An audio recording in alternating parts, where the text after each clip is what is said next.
China trade. A possible reality. Trump's previous tariffs only jacked up prices and hastened by a tiny bit what had already been going on in China. Firstly, especially, MAGA and even crunchy alt-right do not actually do due diligence in knowing or caring where their products come from. They say all sorts of things about domestic products in China, but still shop almost exclusively at Big Box and Amazon because, honestly, they're cheap and they want the convenience. This is the right's China version of the left's gas and oil fossil fuel consumption crusade. Those who make most of the noise are mostly those who don't make meaningful changes in their own lifestyles. The main point, though, China was already suffering under their own poorly managed decades of success to the point that ramifications were imminent even before COVID. In the Soviet Union, success was seen as bigger is better, regardless of quality or capability, and produced to the point where they had no consumers, so they paid people in product. In China, similarly, the goal is and was production, and building, regardless of the quality, regardless of longevity, pollution, necessity. Didn't matter.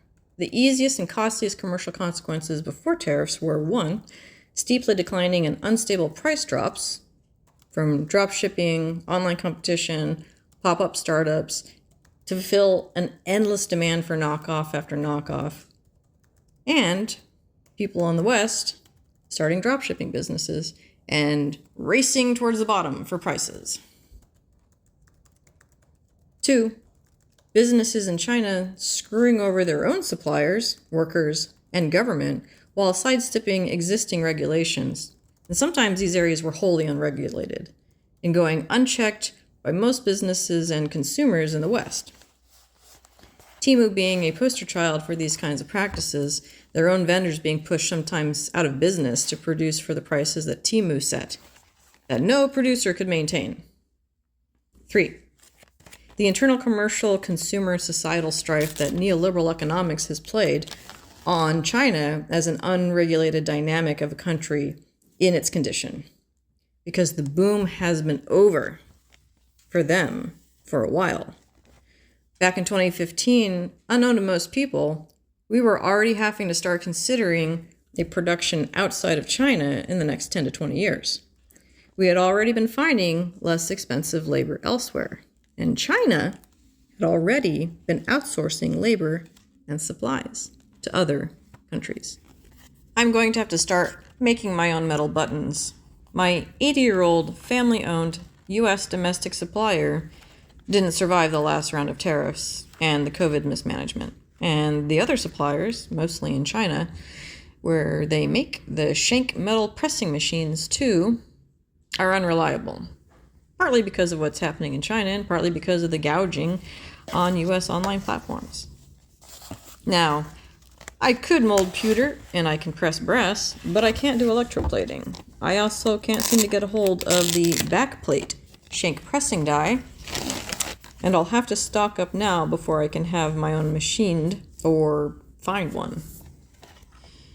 This is one of the industries that we'll stop seeing products for. Most buttons on clothing now are plastic or resin. Most clothing and its accoutrements, parce que je peux parler en français, come from Pakistan, China, and Bangladesh. Even if it's manufactured in Mexico. Puedo hablar español también.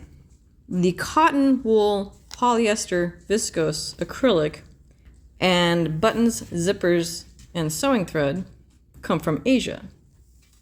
The textile itself is woven in Asia, mostly China. Now they want us to personally foot the bill to bring manufacturing back after spending generations denigrating manufacturing work. Generations of seeking to exploit cheaper and cheaper labor. When they couldn't sucker domestic labor into working cheaply enough to consumerize their own products, they sought cheap child, indentured, and even slave labor abroad. For our own sakes, let's make our own stuff and sell to each other Don't supply the large corporations that couldn't afford to pay you a living wage. Take their employees, pay better, be a community, and watch them cower.